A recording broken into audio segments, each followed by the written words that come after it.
Bonsoir à tous, je suis heureuse de vous retrouver pour cette nouvelle saison qui démarre sur KTO.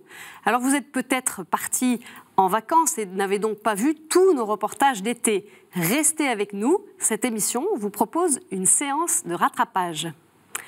Nous partirons en bateau à Dunkerque, en pèlerinage sur l'île Madame ou encore à Albi pour y découvrir sa magnifique cathédrale. Mais nous irons aussi dans des régions du monde en crise, comme en Irak, où, signe d'espérance, des statues de la Vierge bénie à Lourdes ont été apportées aux communautés chrétiennes de la plaine de Ninive. Nous partirons également en Italie, à Vintimille, où arrivent chaque jour des flots de migrants. Des jeunes volontaires sont allés à leur rencontre. Des jeunes chrétiens qui s'engagent, aide auprès des migrants, action dans la société ou encore formation spirituelle. Vous le verrez à travers des reportages, des jeunes chrétiens agissent ici ou ailleurs. Tout de suite, un premier reportage. Elles ont parcouru près de 4000 kilomètres. 15 statues de Notre-Dame de Lourdes ont été transportées jusqu'en Irak pour être données aux chrétiens de la plaine de Ninive et d'Erbil. But de cette mission conduite par l'œuvre d'Orient, réinstaller des statues de la Vierge dans les églises saccagées par Daesh, où les croix ont été détruites et les statues décapitées. Avant de prendre la route pour l'Irak, ces reproductions de la Vierge de Lourdes avaient été bénies le 17 mars dernier à la grotte du sanctuaire marial, un signe d'espérance pour les familles chrétiennes qui commencent peu à peu à revenir dans leur village 3 ans après en avoir été chassées. C'est un reportage en partenariat avec l'œuvre d'Orient.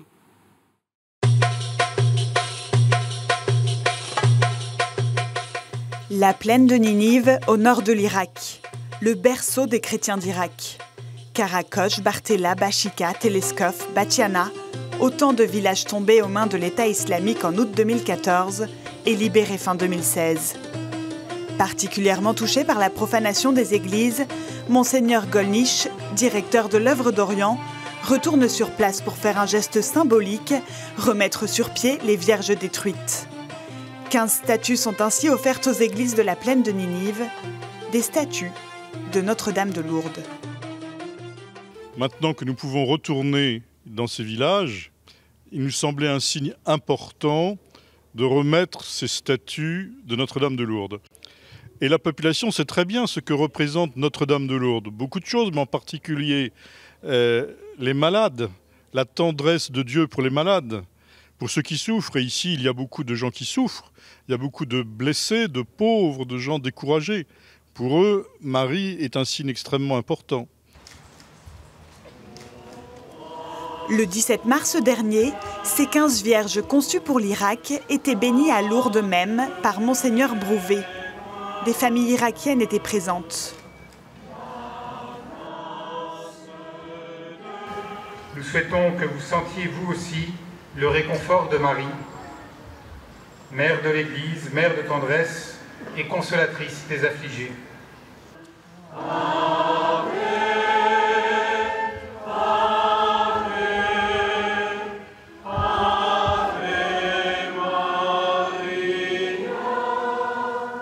Ave,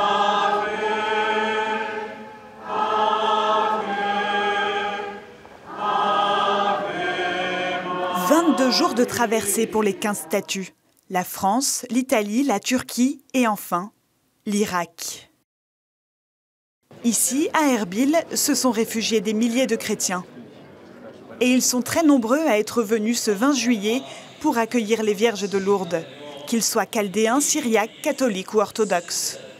C'est lors d'une adoration et dans un profond recueillement que les 15 statues ont été présentées et bénies à nouveau.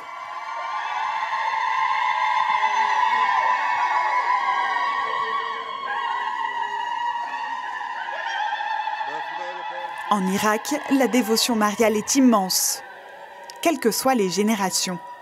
Pour Monseigneur Mouché, la Vierge Marie porte un puissant message d'espérance pour cette terre chrétienne.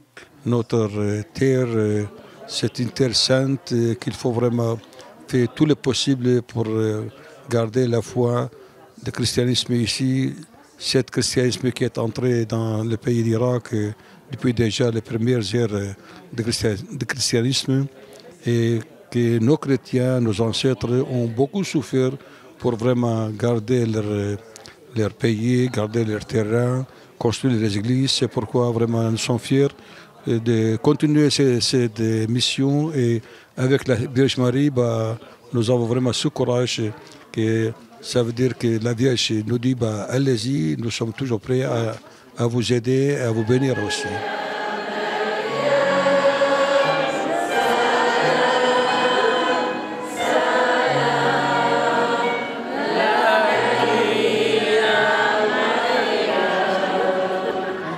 C'est donc porté par un immense enthousiasme populaire que les vierges prennent le chemin de la plaine de Ninive.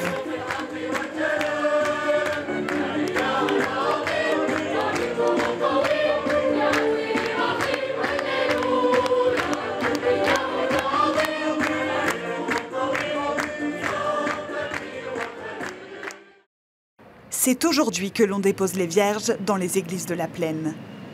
Nous sommes à Bashika. Ici, rares sont les habitants à être rentrés dans leur village. S'ils sont là aujourd'hui, c'est pour accueillir la Vierge et l'installer dans leur église.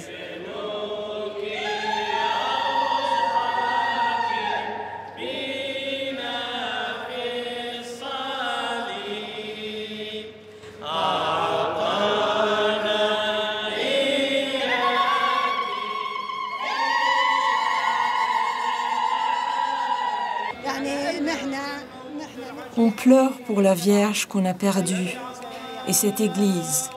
Regardez comme elle est belle, cette église. Quand nous sommes revenus voir, tout était détruit et maintenant notre Vierge est de retour. Aujourd'hui, les pères nous ont ramené notre mère. Tout notre espoir repose sur elle pour que la stabilité et la sécurité reviennent.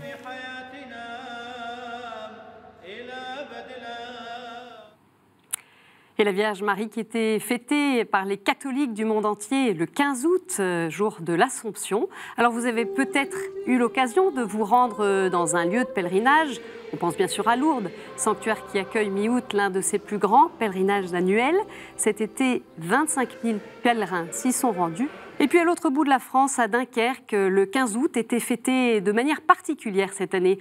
Un calvaire des marins y a été inauguré. Ce projet avait été annoncé lors du centenaire du diocèse de Lille il y a 4 ans. Une sculpture en acier de 11 mètres de haut, placée à l'entrée du chenal, a été bénie par Monseigneur Laurent Ulrich, archevêque de Lille. Un événement suivi de la traditionnelle procession des bateaux. Une journée pour réaffirmer la présence de l'Église auprès du monde maritime. On regarde cet extrait de reportage. Vous, que vous soyez ou non croyant dans le Dieu de Jésus, vous vous êtes associés à ce geste proposé par l'Église de poser ici ce signe traditionnel d'un calvaire des marins qui manquait à Dunkerque. C'était une anomalie de l'histoire. Dunkerque n'avait pas son calvaire des marins. Beaucoup de villes sur le littoral avaient leur calvaire, pas Dunkerque, une grande ville maritime. Donc je pense qu'on répare une anomalie aujourd'hui. 10 mètres de haut, 26 tonnes d'acier, une œuvre en forme de livre ouvert à la mémoire des marins et des soldats péris en mer, ainsi que des ouvriers du port et de l'industrie. C'est la première fois qu'on voit un calvaire marin orienté de cette façon. Pourquoi ? Parce que celui qui part en bateau, s'il est croyant, il peut y déposer ses intentions de prière. S'il revient vivant d'une tempête, il peut y déposer ses actions de grâce. S'il n'est pas croyant, il peut y déposer ses souvenirs, ses intentions, ses espoirs. Et donc, on a voulu faire un signe ouvert. Et je crois que c'est aussi ça, la place que l'Église veut tenir dans notre société aujourd'hui, c'est de ne pas imposer les choses, mais de les proposer. Une fois l'inauguration terminée, il est temps pour Monseigneur Ulrich de rejoindre la traditionnelle bénédiction de la mer, qui commence par une procession depuis la chapelle Notre-Dame des Dunes et qui va jusqu'au port de Dunkerque.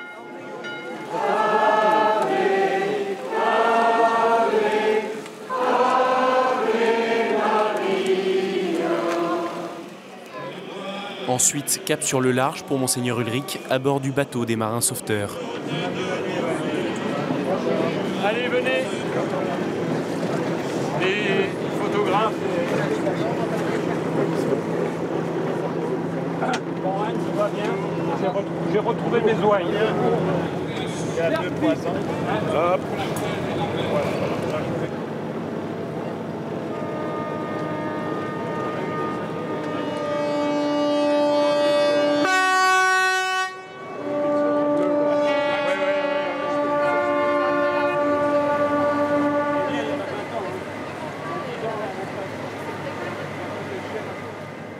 Comme chaque année, les bateaux se suivent dans une procession sur le Minc et cette fois ils passent devant ce nouveau calvaire tout juste inauguré.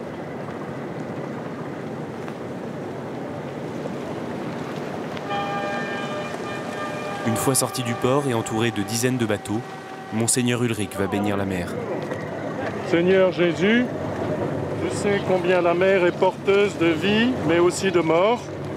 Toi qui as commandé au vent et aux flots, toi qui as sauvé l'apôtre Pierre quand il s'enfonçait, toi qui es passé à travers les eaux de la mort. Nous te prions pour tous ceux qui ont péri en mer, marins-pêcheurs, marins de la marine marchande ou de la marine nationale, plaisanciers et baigneurs. Par ta passion et par ta croix, conduis-les dans la maison du Père, qu'ils entrent dans la joie, la paix et la lumière. Daigne bénir ces fleurs que nous allons jeter en mer. Elles sont le signe de notre espérance en la vie que tu nous as acquise par ta victoire sur la mort. Toi qui règnes pour les siècles des siècles. Amen. Amen.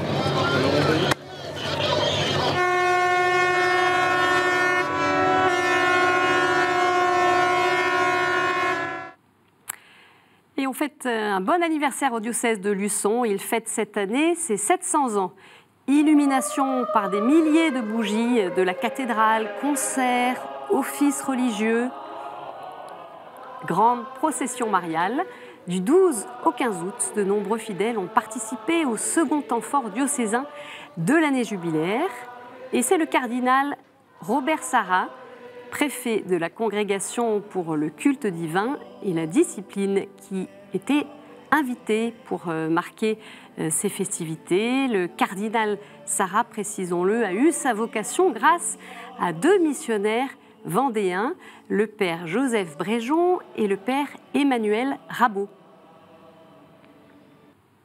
Le cardinal Sarrat qui a présidé la messe d'Action de grâce et la messe de l'Assomption.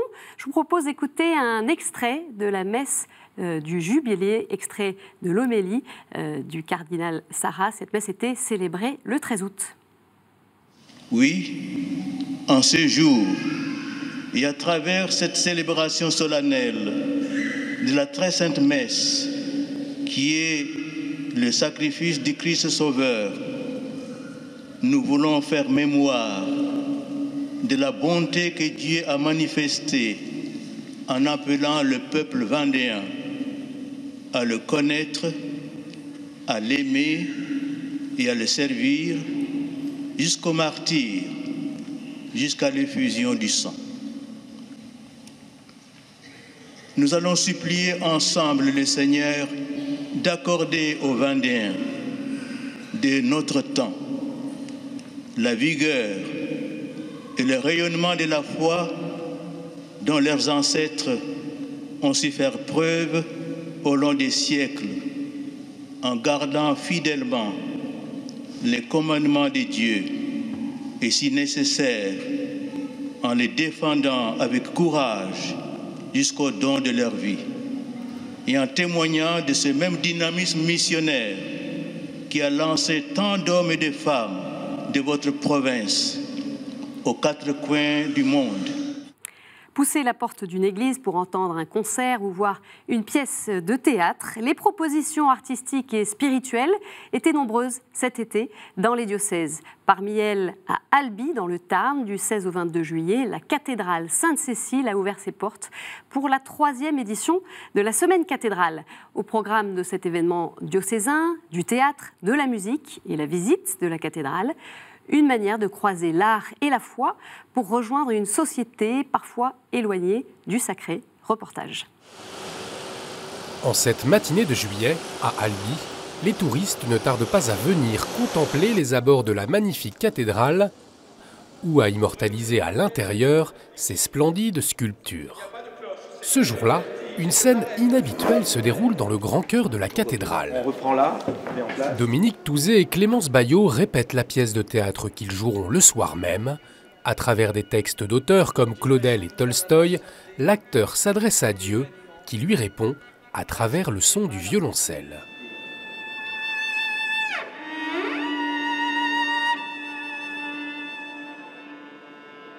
Un honneur pour les artistes de jouer pour la première fois leur création dans ce lieu. Classé au patrimoine de l'UNESCO, avec son style néo-gothique, c'est la plus grande cathédrale en briques au monde. Ce lieu est particulièrement chargé, quoi. Déjà magnifique, il y a une restauration extraordinaire. Enfin, cette architecture qui est autour de nous nous enveloppe, nous caresse, nous porte.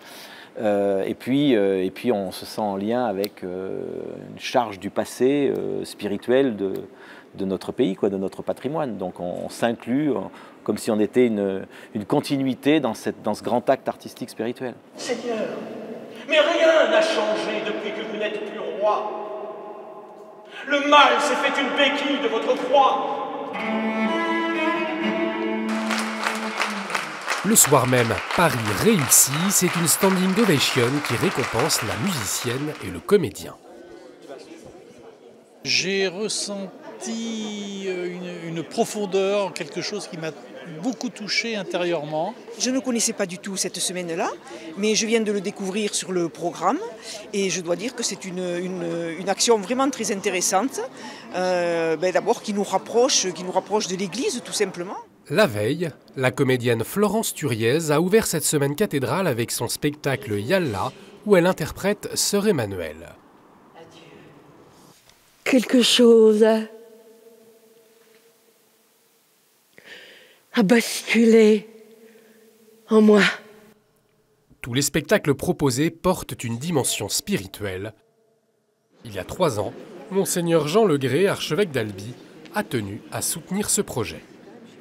L'aspect culturel et spirituel des programmes qui sont offerts me paraissent importants, en ce sens que je suis persuadé qu'aujourd'hui, par l'art, par la beauté, il y a un chemin d'évangélisation. Ce n'est pas le seul, mais avec la cathédrale qui est sublime, enfin ce n'est rien de le dire, qui parle de Dieu, je crois qu'il est important que les artistes puissent, dans cette cathédrale, œuvrer pour la nouvelle évangélisation. Et cette semaine cathédrale, qui réunit toujours plus de monde, c'est l'idée de 3 personnes. Ça se passe bien. Le père Paul de Cassagnac, Martine Loriot et Paul de Larmina. À travers l'art, ils ont voulu sensibiliser le public au mystère chrétien. Ce qui m'importe, c'est d'être utile, c'est-à-dire d'apporter des idées qui décapent un peu, qui remettent à neuf, qui écorchent, si on peut le dire, la couche d'habitude qui se pose, de poussière qui se pose sur les certitudes chrétiennes, qui fait que, bon d'accord, oui, bon, le bien, le mal, etc. Mais bon, il faut redécouvrir la puissance de tout ça. Aujourd'hui, la semaine cathédrale est devenue un lieu de création. Après 17 ans d'interruption et à l'occasion du 400e anniversaire de l'arrivée de Saint-Vincent-de-Paul à Châtillon-sur-Chalaronne, dans l'Ain, des habitants de la commune ont voulu faire redécouvrir cette grande figure spirituelle du XVIIe siècle, apôtre infatigable de la charité, dont la vie entière fut donnée aux pauvres. Dans l'enceinte des ruines du château, ils ont raconté son histoire à travers un son et lumière. La guerre de 30 ans fait rage et le royaume de France est à feu et à sang. C'est au travers de l'histoire d'un personnage fictif, la comtesse Agnès de Franchelin, que le metteur en scène propose d'entrer dans l'histoire de Saint-Vincent-de-Paul. Avant peu, une richesse nouvelle se dévoilera à vous et votre cœur sera comblé. L'idée, c'est de pouvoir amener les gens à se placer dans la peau d'un personnage et à découvrir petit à petit les œuvres de Vincent de Paul pour découvrir ensuite Vincent de Paul lui-même et pour ensuite s'attacher à tout ça et se sentir enflammé par la puissance de la passion de Vincent de Paul. C'est l'amour des pauvres que vont découvrir la comtesse et sa dame de compagnie. Mais voyez donc les enfants que cette dame ici présente vient de sauver d'un sort terrible. Ne pensez-vous pas qu'il faudrait songer à quelque chose pour recueillir tous ces petits anges dont la rue regorge? Ces petits malheureux livrés à eux-mêmes, ou pire, à la mendicité, une fois estropiés et déformés. Grâce à ce spectacle, les habitants de la région ont donc appris à mieux connaître le saint. Moi, ce qui me touche, c'est la générosité, en fait. Ce personnage, il donne énormément et chaque personne qui croise sa route se retrouve à donner aussi énormément. Et c'est ça que je trouve beau. C'est surtout sa capacité à voir au-delà des apparences. C'est-à-dire que en voyant une pauvre personne, il est capable de voir ce qu'il appelle le revers de la médaille, c'est-à-dire toute la richesse de la personne qui est par derrière. C'est un message de paix, de fraternité, de solidarité. Et c'est vrai que ça résonne beaucoup pour moi avec l'ambiance actuelle. Dans ce spectacle, les spectateurs découvrent la foi qui anime Saint-Vincent-de-Paul. En fait, les personnes, on les sent qui s'ouvrent à peut-être une connaissance du message vraiment profond de Saint-Vincent-de-Paul, son action, bien sûr, pour la charité, mais aussi sa foi. Ce qui est intéressant, c'est que de nombreuses personnes qui participent à ce spectacle ne sont pas habituées de la foi chrétienne. Et par exemple, on a été conduit à apprendre à beaucoup de figurants à faire leur signe de croix. Voilà, on a fait une petite leçon de signe de croix. Beaucoup ne savaient pas faire du tout. Pari tenu donc pour le spectacle sur les pas de Vincent de Paul, qui a réussi à toucher un large public. La première semaine, près de 1000 spectateurs ont assisté à chaque représentation.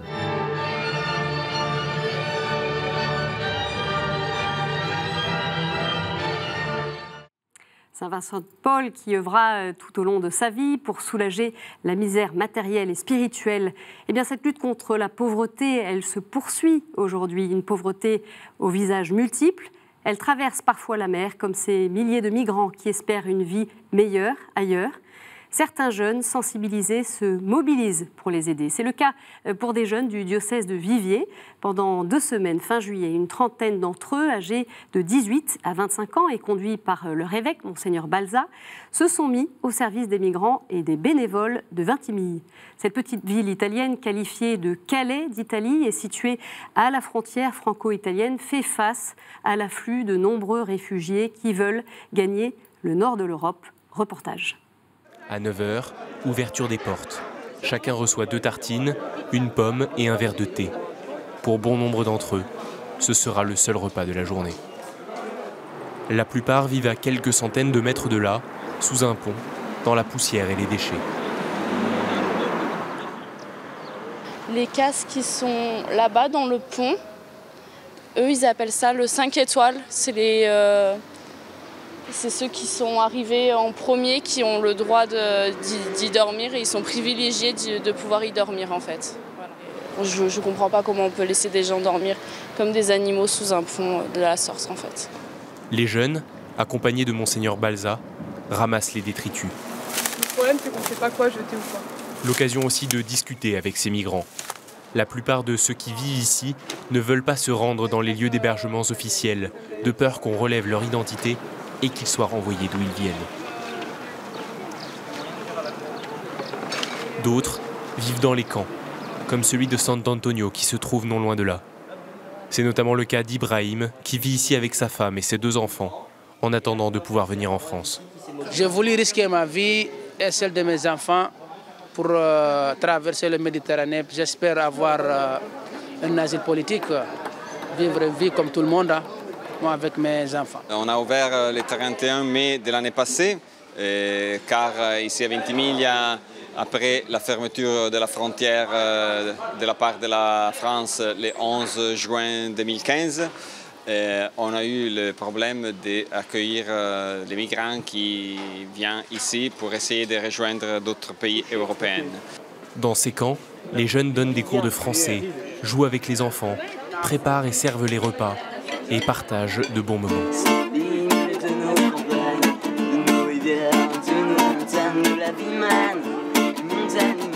En fait, ça a vraiment changé ma vision des migrants, ce voyage, en tout cas jusqu'ici.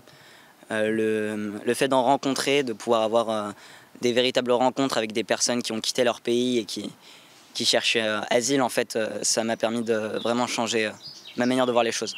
En début d'après-midi, les volontaires du diocèse de Viviers rejoignent le séminaire de Vintimille, où ils logent pendant leur séjour. Après un moment de repos, ils se rassemblent pour l'Eucharistie en prenant le temps de la réflexion en petits groupes sur l'évangile du jour. L'occasion aussi de faire le point sur ce qu'ils vivent ici. Quand ils nous racontent tout leur voyage, pourquoi ils sont partis, certains restent assez ils nous donnent pas exactement les causes de leur départ. Et par exemple, ce matin, j'ai parlé avec un qui devait partir à cause de Boko Haram et qui a dit soit si je restais là-bas, en fait, je mourrais, ou sinon je devais partir. Et c'est vrai qu'on ne se rend pas compte du nombre de personnes pour lequel c'est le cas. De fait, quand on voit l'ampleur des choses, on vient d'apprendre qu'il y a 400 000 personnes qui attendent en Libye de traverser la Méditerranée. Là, il en est arrivé 3 000 à Lampedusa hier, parmi les survivants de la mer, quoi. Donc quand on voit plutôt dans les médias, on se dit, bon, non, on baisse les bras. Maintenant, ici, ce qui est intéressant, c'est qu'on a un être humain en face de soi, un après l'autre. Et ça change tout. Ça change absolument tout. Moi, je me rappelle quand les Juifs, actuellement, à cause de la Shoah, déclarent quelqu'un juste, ils disent sauver une seule vie, c'est sauver le monde. Et puis un autre lieu qui accueillait une université d'été, le sanctuaire de la Sainte-Baume en Provence. Ces journées sont portées par l'Observatoire sociopolitique du diocèse de Fréjus-Toulon et l'ordre prêcheur des Dominicains qui anime le sanctuaire depuis 1295. Le but, former les participants qui veulent s'engager dans la société. Thème de cette 7e édition, le libéralisme et ses conséquences pour nos sociétés. Alors parmi les questions abordées, quel est l'avenir du libéralisme? Est-il un problème ou une solution? Existe-t-il un futur possible à construire en dehors du libéralisme? On écoute Monseigneur Dominique Rey, évêque de Fréjus-Toulon, qui a initié ces universités d'été de la Sainte-Baume en 2011. La question du libéralisme est une question aujourd'hui très très actuelle parce que nous sommes dans une société où le mot libéralisme veut dire faire ce que l'on veut, subjectivité absolue, refus de toute contrainte, de toute limite, de toute règle.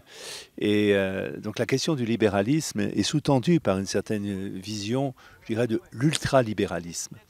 Alors nous sommes, nous comme chrétiens, appelés à l'exercice d'une authentique liberté. La transmission de la foi ne se fait pas par prosélytisme. On ne violente pas, on ne viole pas la liberté et la conscience d'autrui. Mais en même temps, et c'est là tout l'objet de notre débat, de nos échanges à l'occasion de ces journées ici à la Sainte-Baume, dans le cadre de l'université d'été, c'est précisément de resituer le libéralisme comme quelque chose qui fonde la vie économique et sociale de nos sociétés, et en même temps qui est absolument nécessaire de réguler. Il ne peut pas y avoir un libéralisme absolu. C'est un festival organisé depuis plus d'une dizaine d'années au prieuré de la Maison Jean en Indre-et-Loire. Cette année, plus de 200 jeunes de 15 à 26 ans s'y sont rendus. Au programme, sport, détente, danse, prière ou encore enseignement. Le thème « Qu'as-tu fait de ton frère ?» issu de l'Ancien Testament et de l'histoire d'Abel et Caïn. Une thématique exigeante pour les jeunes qui ont eu l'opportunité, juste avant la rentrée, de se recentrer sur le Christ et de savoir comment se mettre au service de l'autre dans leur lieu de vie respectif. On regarde cet extrait de reportage.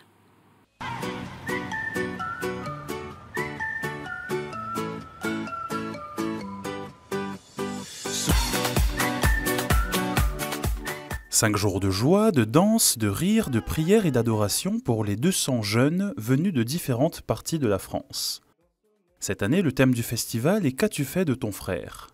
Une parole issue de l'Ancien Testament, de l'histoire de Caïn qui tua son frère Abel. Une citation qui a particulièrement touché beaucoup de jeunes, dont Emeline et Louis Moyer, frères et sœurs, qui étaient cette année au service du festival avec leur petite sœur.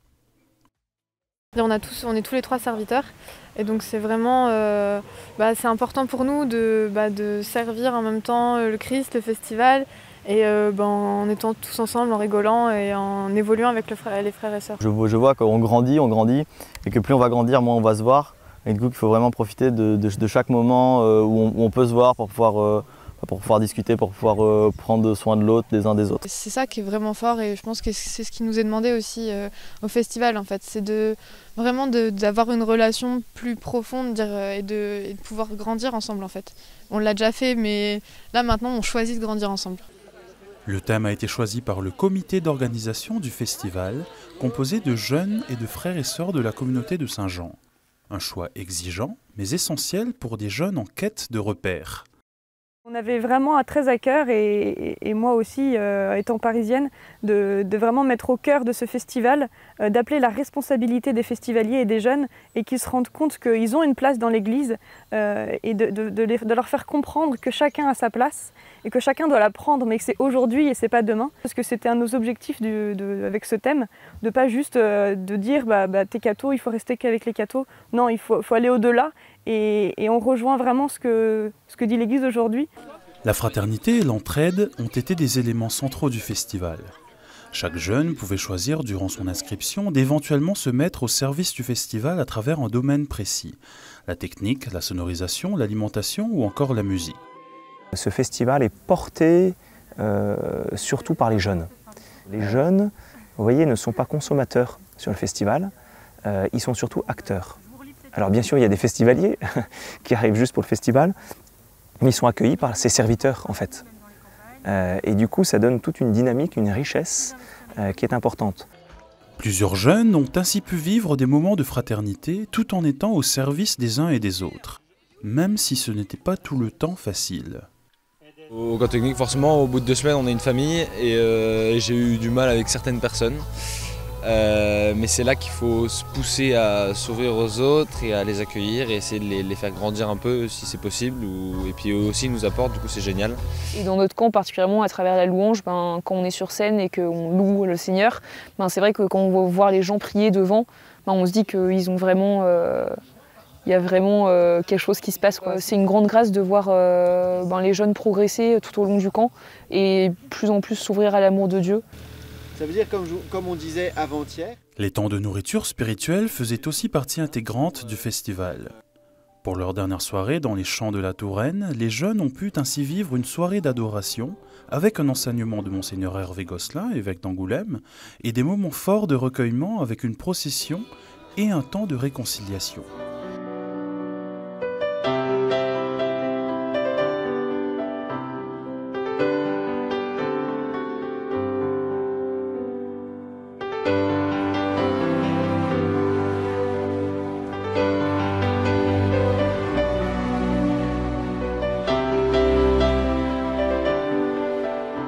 Le dernier jour du festival, l'heure est aux photos et aux au revoir. Sans oublier ce qu'ils ont reçu durant ces 5 jours passés ensemble. Dans nos vies, on n'est pas forcément nous entre catholiques, entre guillemets.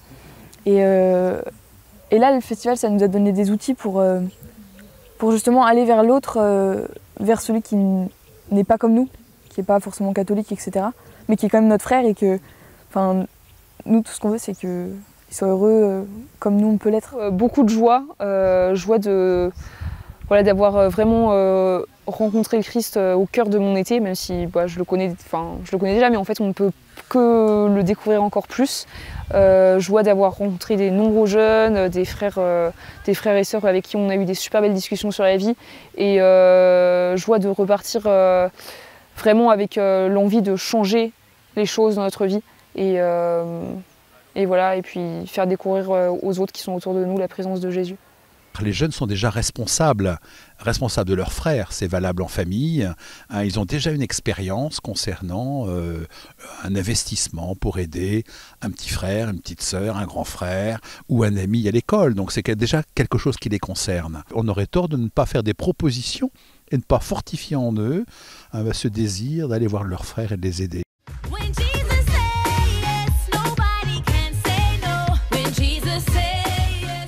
Certains ont déjà en tête la rentrée, les cours et les retrouvailles avec leur quotidien. Sans oublier cependant qu'ils auront aussi désormais à se soucier de leurs frères. En Christ.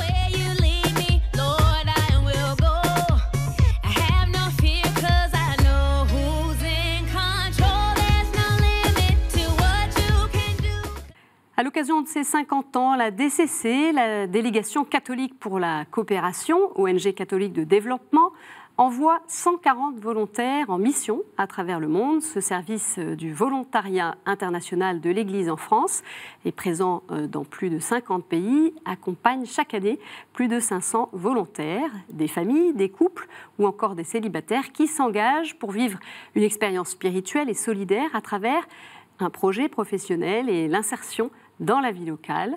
Pour préparer leur départ, eh bien, les nouveaux volontaires ont suivi une session de 10 jours à Nantes. Voyez ce reportage. Grandir dans sa foi tout en apportant ses compétences à un projet solidaire quelque part dans le monde, c'est le principe du volontariat avec la DCC, la Délégation catholique pour la coopération. Des volontaires comme Mayol, il y en a 500 dans près de 50 pays sur tous les continents. Ils sont formés et envoyés en mission pour 1 ou 2 ans renouvelables par cette ONG catholique directement issue de la Conférence des évêques de France. La DCC fait partie du service national de la mission universelle de l'Église, ce qui ne l'empêche pas d'avoir des profils de volontaires très divers. Même si on est une ONG catholique, du fait qu'on reçoit de manière très ouverte tous les candidats, eh bien on a cette diversité. Alors, qu'est-ce que l'on constate? On constate que déjà ce sont des jeunes ou des moins jeunes, tous les âges sont concernés, qui ont un fort désir d'engagement. On peut dire qu'il y a un désir de service très très fort parmi la population que l'on reçoit. Il y a aussi un désir de spiritualité indéniable. Cette année, la DCC fête ses 50 ans. Le 23 juillet dernier, dans la cathédrale de Nantes, avait lieu la messe d'envoi en mission des volontaires 2017, qui était présidée par Monseigneur Jean-Louis Papin. Qu'il enflamme vos cœurs du feu de son esprit, afin que vous ayez pour vos frères et sœurs un amour semblable à celui du Christ. Allez porter ma joie au monde, partout de la planète. Portez ma joie au monde, portez ma fête. Allez porter ma joie. Monseigneur Papin, évêque de Nancy et de Toul, est aussi le nouvel évêque accompagnateur de la DCC depuis avril 2015 et il fut, il y a un peu moins de 50 ans, l'un des premiers volontaires. J'étais séminariste à l'époque et j'ai choisi de partir en coopération avec la DCC qui venait d'être fondée, créée par les évêques de France. Je suis parti en République centrafricaine, exactement à Bangassou, c'est à l'est du pays, vers le Soudan, où je suis resté comme professeur de français et d'histoire pendant 2 années. Servir les plus pauvres, c'est vraiment un chemin de rencontre avec le Christ. Franchement, c'était magnifique comme cérémonie et je suis impatiente de partir en mission. Le fait d'être envoyé en mission, c'est quelque chose de très fort, notamment le moment où on s'est tous retournés, on était tous soudés, et en fait le fait de regarder la foule, de se retrouver devant tout le monde, c'était comme si je me rendais compte que j'allais partir. Pour moi, ça a vraiment été à la fin de cette semaine de formation le moment où je me suis dit ça y est, je pars. Une messe d'envoi en mission qui clôturait 10 jours de formation pour tous les futurs volontaires. C'est prier avec la langue de ceux qui sont là, même s'ils ne vous voient pas prier, ne vous entendent pas. Je trouve que c'est une manière de communier spirituellement. Question de sécurité, compréhension des contextes locaux, questionnement sur la vie affective du volontaire en mission ou sur la vie en communauté, une formation intense pour être prêt à partir. Des jeunes et encore des jeunes. Du 15 au 20 août, Paray-le-Monial accueillait le Forum Jeunes Pro 2017. Alors un forum des jeunes, c'est quoi? Eh bien, il y a des temps de louanges, de formation, des témoignages, des temps d'adoration et d'échange. On prend à nouveau le large pour ce dernier reportage d'été. C'est un rendez-vous incontournable pour tout le diocèse de La Rochelle. Comme chaque année, près de 1000 fidèles se retrouvent dans la petite ville de Port-des-Barques pour faire mémoire du martyre des prêtres pendant la Révolution. Entre 1794 et 1795, 829 prêtres de la France entière ont été déportés sur les pontons de Rochefort pour avoir refusé de prêter allégeance à la nouvelle Constitution. Près des 3/4 y sont morts. Un pèlerinage qui existe depuis 1910. Reportage.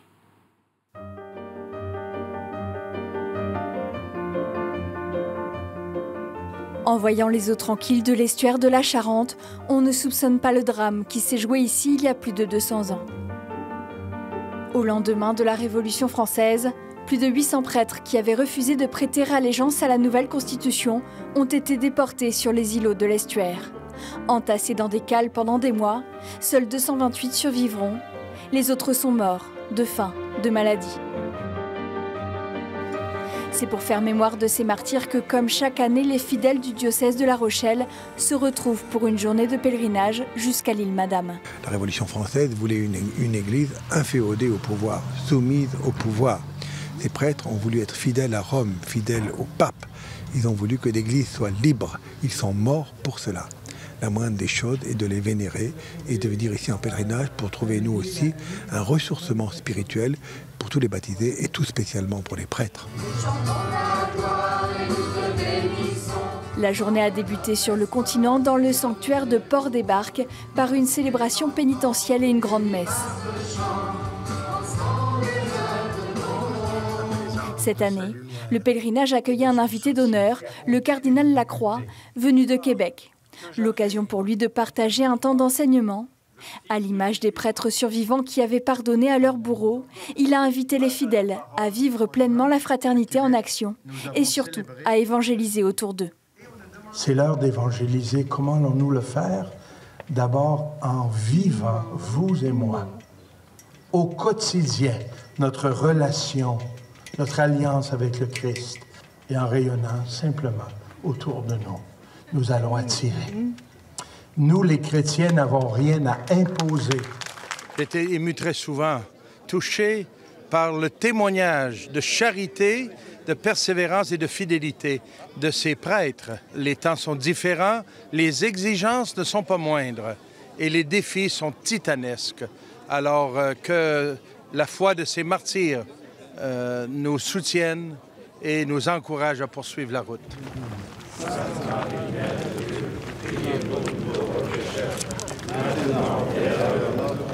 Point d'orgue de la journée, la traversée vers l'île Madame. Il faut attendre que la marée soit basse pour que le chemin caillouteux se dégage.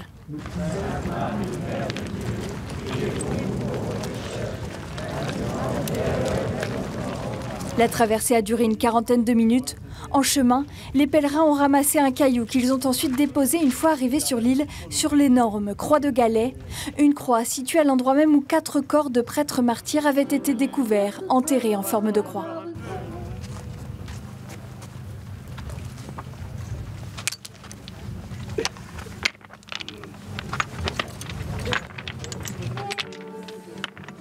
Je pense qu'il y a une communion à travers les époques aussi. Ils nous disent de ne pas lâcher prise, de garder la foi, même quand l'environnement ne s'y prête pas. C'est vraiment recevoir de la foi, hein. C'est très clair, on est quand même très marqué par ce qu'ils ont vécu, par leur discrétion, par leur charité, par leur offrande, l'offrande de leur vie, par la force dont ils ont fait preuve. Donc on essaie de demander ça pour nous aussi, parce que c'est pas facile d'être chrétien aujourd'hui. Le pèlerinage s'est achevé sur l'île. Cette journée a permis aux milliers de fidèles présents de vivre un temps fort de prière, de recueillement, mais aussi de communion et de fraternité à quelques jours de la rentrée. Et voilà, c'est la fin de cette émission spéciale consacrée à nos reportages d'été. Merci de l'avoir suivi. Vous pouvez retrouver tous ces reportages dans leur intégralité sur notre site kto.tv.com et aussi bien sûr sur nos réseaux sociaux. Très belle soirée à tous, à très vite sur KTO.